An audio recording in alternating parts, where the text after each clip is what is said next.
You've got almost 45 to 50 cameras on the field that are covering all of this action. All of these cameras are wired up into a place called the BCR, which is the Broadcast Control Room. There's a lot of gender disparity when IPL matches are shown. Like this is a question coming from the audience. From the audience. Of course. Mumbai is the best example. It looks absolutely phenomenal on sunset when you see it on the drone shot. You've got the Queen's Necklace right there, you've got the sun setting in the sea, and you've got this beautiful Wankhede Stadium. Just sending the buggy in immediately as soon as the wicket goes out and walking the batsman out. Yeah. And it really brings you close to the action. The low angle shot of Virat Kohli dancing on Naatu, but it definitely looked like he was dancing on Naatu. So Rahat, tell me, kitne cameras toote hai? And this camera operator was so focused on the ball, he was just making sure that he's tracking the ball. And suddenly the ball came straight into the lens and smashed.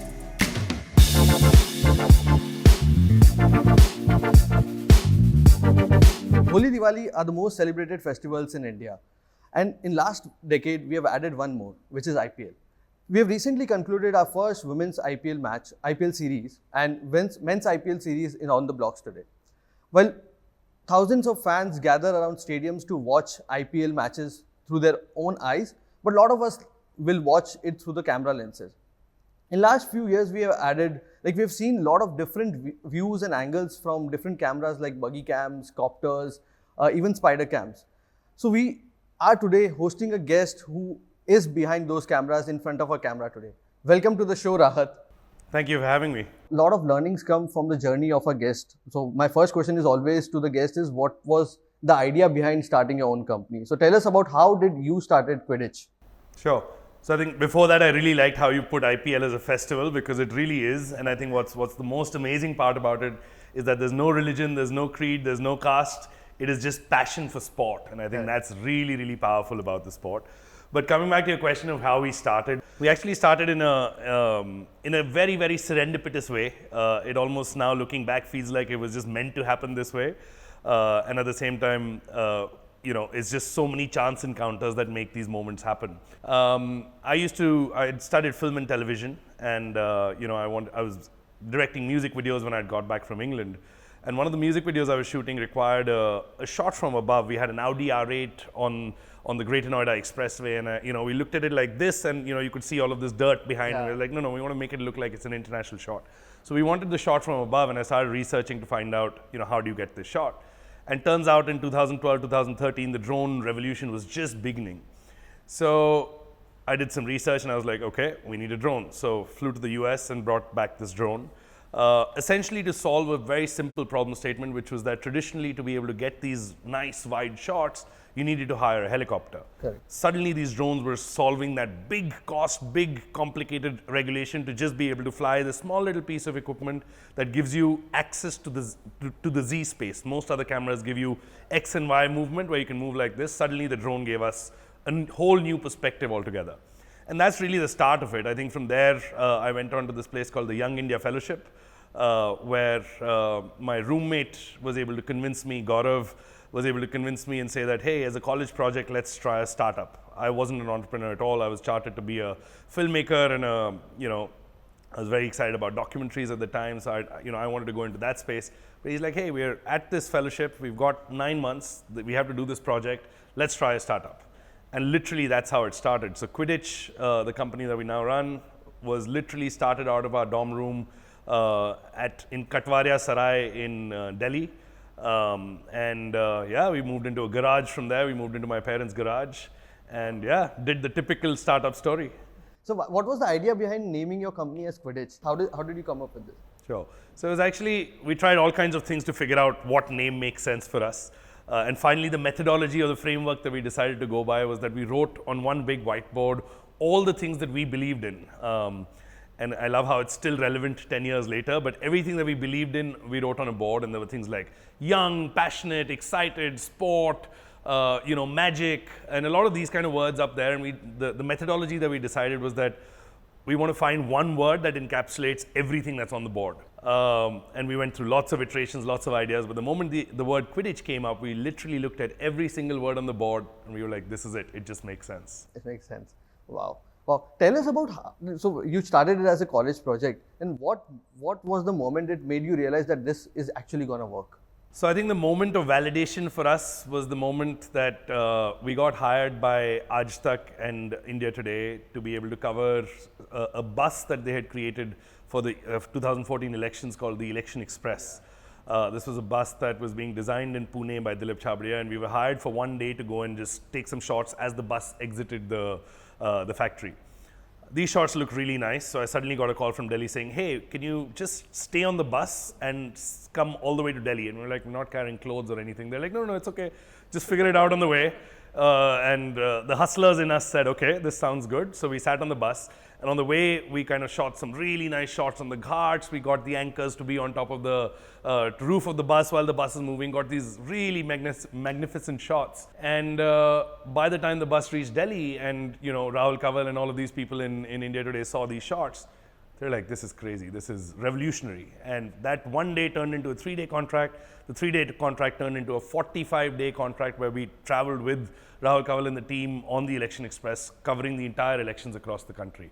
That moment for us was the moment that said, we're sitting on something really, really exciting, and there is definitely a future to this. Yeah, got it. So coming to IPL, how cameras work in the stadium? How many cameras are there? How does those feeds come to everyone's home? And usually there's a lag. But tell us about the situation and the tense situation around there. So it's a great question, because while we're sitting at home and watching the IPL, we're sitting on our sofa and enjoying this entertainment. But what goes on behind the scenes is nothing short of magic. The amount of effort, the amount of passion, the amount of determination that goes into putting those pictures up on your screen is absolutely phenomenal. It's like an orchestra coming together, all of these different instruments coming together to create one tune. That's what the broadcast is. And what it really does essentially is, just to give you a scale of what we're doing at the IPL in terms of number of people in size, we've just with technology enhancements, this IPL is the 6th IPL for us. We've got almost 60 people that are going to be out on the field delivering all of these different pieces of technology. But to break it down a little bit further, what happens is that you've got almost 45 to 50 cameras on the field that are covering all of this action.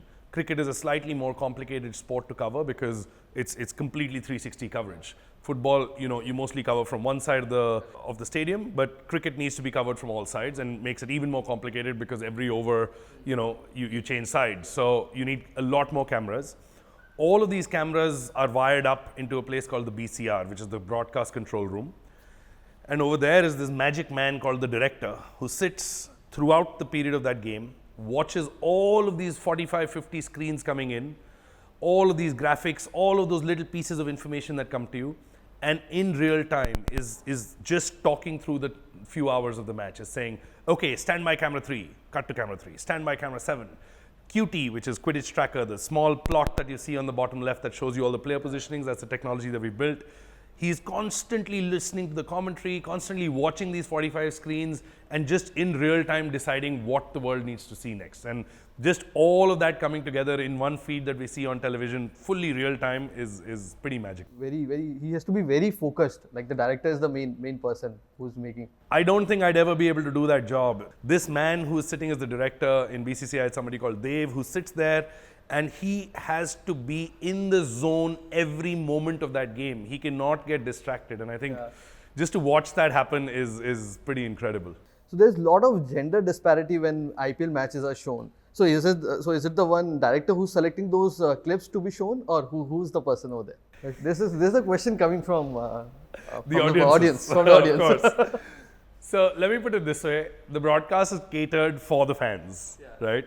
So whatever is the most important thing to show at the time is what is shown. Yeah. I don't think there is any gender bias, if you ask me, because if you watch the broadcast of the Women's IPL, the Women's Premier League that's just recently come out, I think BCCI and everybody involved has done a phenomenal job of making it absolutely at par with the men's broadcast. There has been no stone left unturned to make sure that the broadcast and the quality of the sport is absolutely at par with men. So I think overall there is a lot of equality in the system. Yeah, correct. So let's come to your own products. So buggy cams and copters, like the drones you have.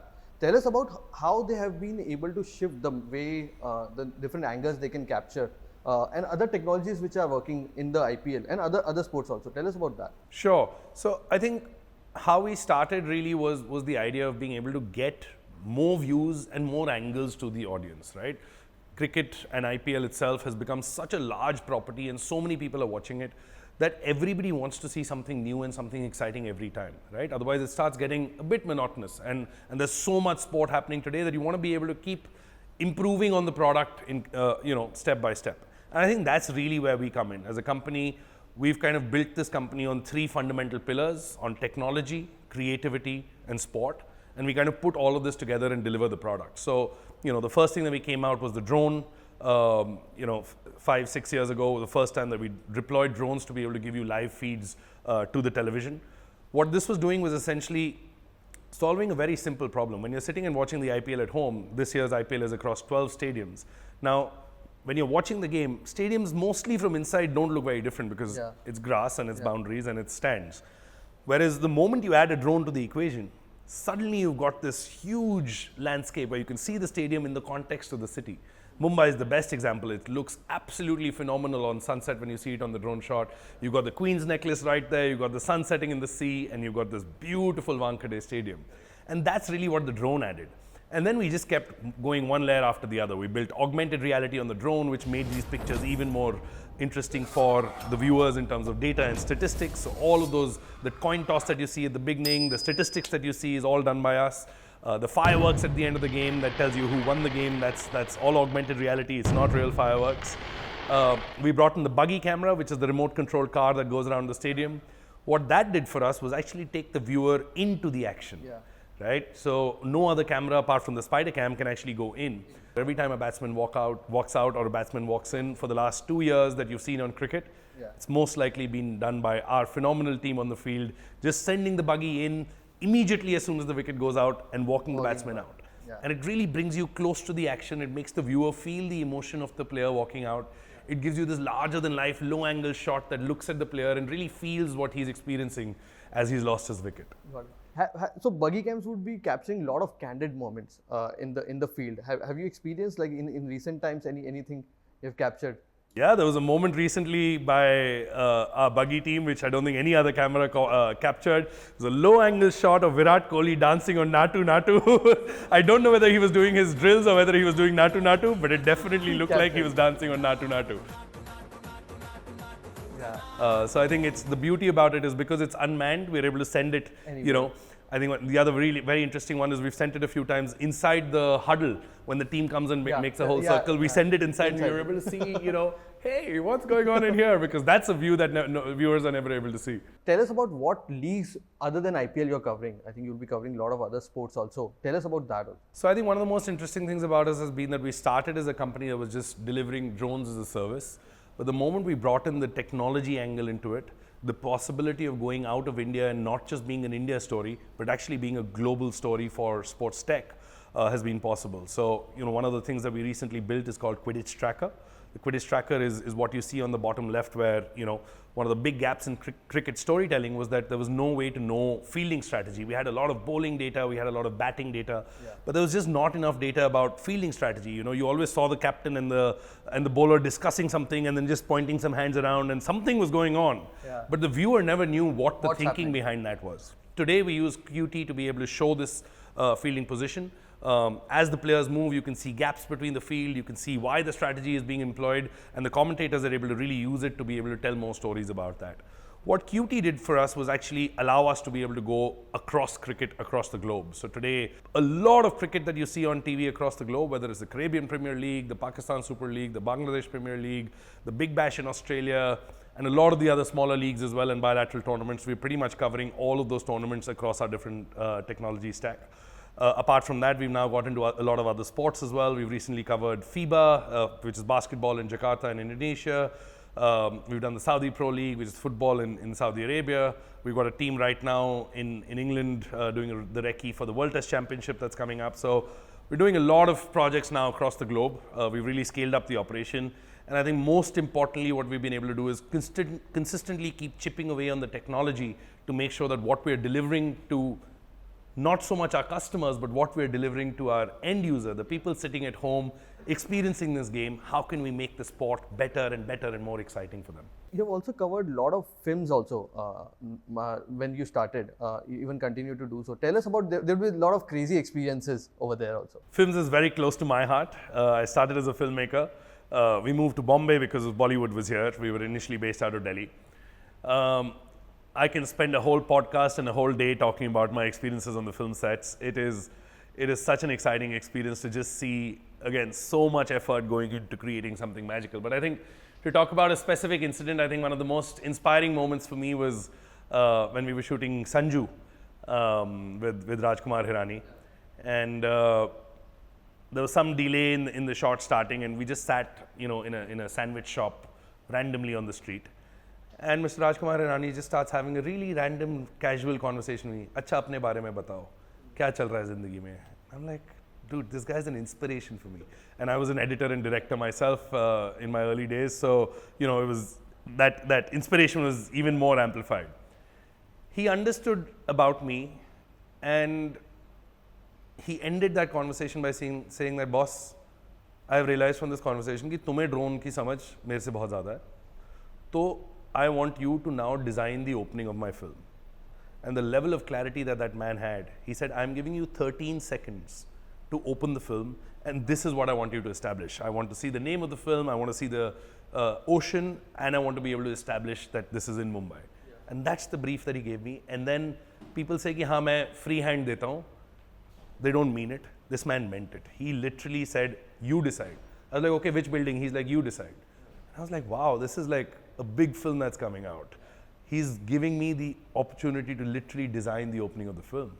And my God, that just being able to create that shot, 13 seconds, and it really establishes everything that he wanted to achieve. I think moments like that have been really, really emotional and powerful for me, because that's when you really realize the power of using creativity for impact, where, a film like that or a film like Three Idiots, where he also used drones, how it's able to create impact in the audiences just by putting creativity together is a very powerful feeling. So Rahat, tell me, कितने cameras टूटे हैं? Because you are on the field. So we've been a little fortunate. इतने ज़्यादा नहीं फूटे हैं, क्योंकि हमने in the training SOP itself, we know that when the ball's coming towards this thing, we've told, we've got an exact standard operating procedure to make sure that we avoid it. But there was this one time where the operator was, the buggy operator, there are two operators. One operates the buggy, the other operates the camera head to be able to track the ball. Yeah. And this camera operator was so focused on the ball, he was just making sure that he's tracking the ball. And suddenly the ball came straight into the lens and smashed the lens in front. And suddenly we were all watching on TV, and literally this is what happened. Like, we were like, what the hell just happened? It was, these are very expensive cameras that we use. These are 5-axis stabilized, really complicated cameras. So, but I think in that moment, we kind of didn't have to put it into the maintenance budget. We actually put it into the marketing budget, because in that shot that they did with the replay, we had the nice Quidich logo over there with this ball coming in. We were like, okay, marketing pays for that. So, yeah. Got it. So because you're dealing with live matches, the cost of hiccups are very high. Anything can happen, and of course the feeds has to continuously go. Tell us, has there been any incident where some problems have happened, and how did you solve that? So you're absolutely right. I think one of the hardest part about live broadcast is that the opportunity for error is literally down to zero. And that's why our training programs and how we, train the operators to be able to deliver this technology are, very, very robust to make sure that you can't screw up, because, anything that you do is going on to television. Now, there have been a lot of stories where equipment malfunctions, suddenly, some neta has come and there are jammers, so all of our wireless technology stops working. So all kinds of things that happen. But I think the way the system is designed, like I told you in the beginning, there's a broadcast control room. So if that system messes up, we're able to just tell the director, hey, buggy is down for the next 3 overs. So the director knows that he doesn't need to take it. But I think what's most interesting about the same feeling of live broadcast, which is hard, is also the most powerful feeling that our people experience. I think one of the most amazing things that our operators feel, and we were recently doing a video and so many people spoke about it, is the fact that when you're sitting and operating this drone, or when you're operating this buggy and you're focusing on your shot, in that moment, when the director has said, stand by buggy, take buggy, that operator, every single centimeter that his hand moves is being watched by millions of people. And that is such an amazing feeling for our people because, just to realize that that is the amount of impact that you have in that moment. I think the director definitely needs to have focus, but all of our operators, when they're operating their systems, need the equal amount of focus because one wrong left or one wrong right or one, distraction with somebody that you just saw crossing by can mess up the whole shot. So, I think that feeling for our operators, and it's for our operators, but it's also for our team that builds technology. And this is very rare because we build technology really fast. We're, spitting out almost one new piece of tech every quarter. And the turnaround time from the team developing it to actually then being able to see it on TV. Just the fact that our tech team can go home and say कि ये देखो ये IPL चल रहा है, ये वाला हमने बनाया, वो वाला हमने बनाया और वो भी हमने बनाया. That is a really, really powerful feeling for our people. So a lot of technologies have come up also. Do you think a lot of AR, VR, even now artificial intelligence technology has come and changed the way people are experiencing? Do you think in future the experience can get more better? Like people sitting at home can experience like people who are watching it over the stadium. Do you think such kind of technologies are coming up? I don't think. I know. And I know this because quality of the team that we have here and the vision that we're working with over here has been to be able to transform the sports broadcast. And so far, everything that we've done has been incrementally increasing it. But I think what we're building now is one of those moments where you change the rules of the game.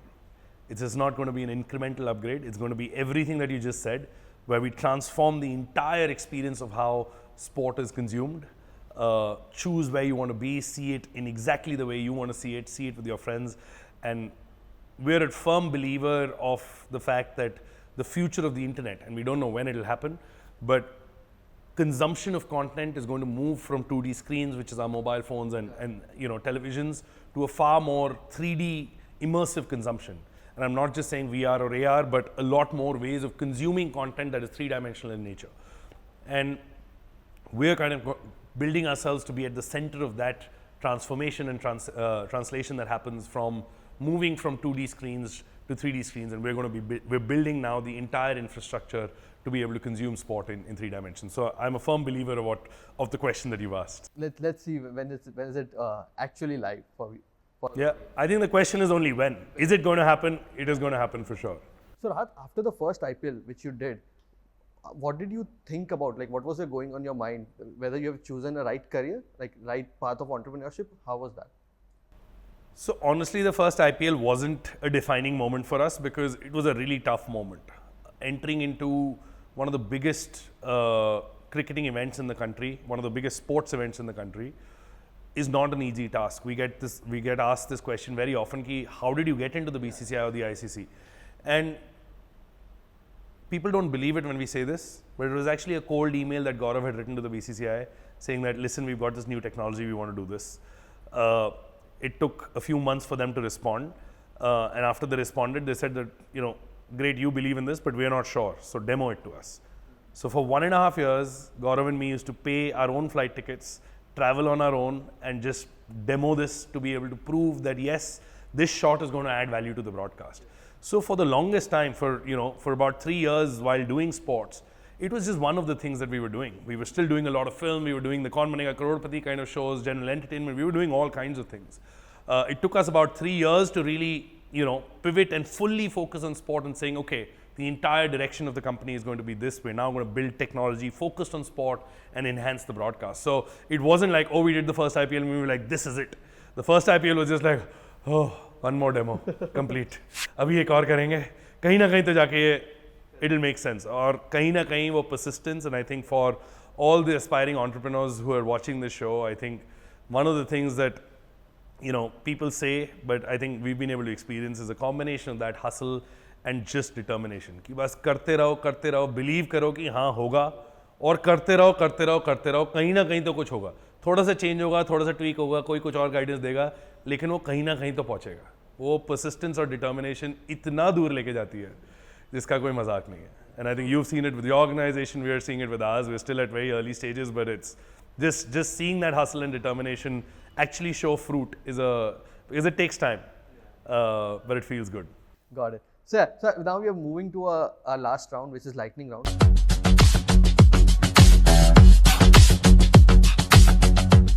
I'll ask you questions. Whatever comes to your mind, you have to just say. So, first question is football, cricket, or F1? F1 for sure. Oh, wow. So, Max or Hamilton? Max. Max.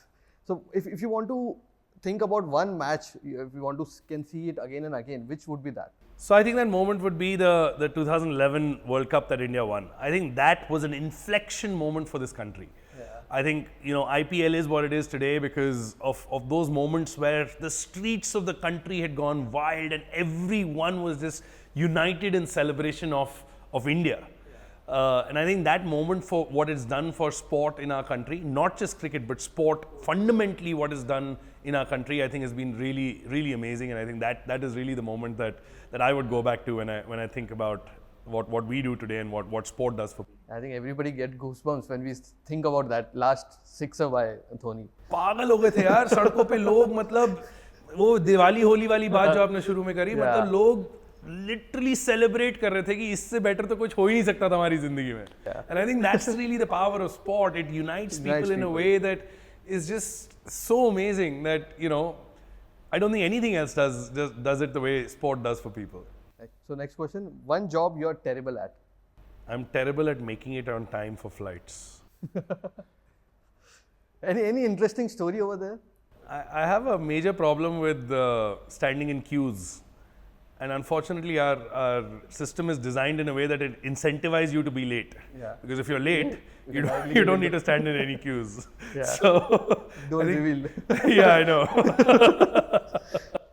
Okay. So you're a lot into adventure sports also. So skydive or bungee jumping? Skydive, any day. How many times you've done it? I've done about 10 solo skydives now. Oh. Solo, you're saying? Solo. It's a magical experience. It's like dancing while you're falling. It's quite an incredible experience. Any alternative career if you would have to pursue? I mean, the alternative career was a filmmaker. That's what I was going to do. This just happened by chance. I was never going to be an entrepreneur. I don't come from a business family. I'd never planned to do a business. So this was never meant to be my life.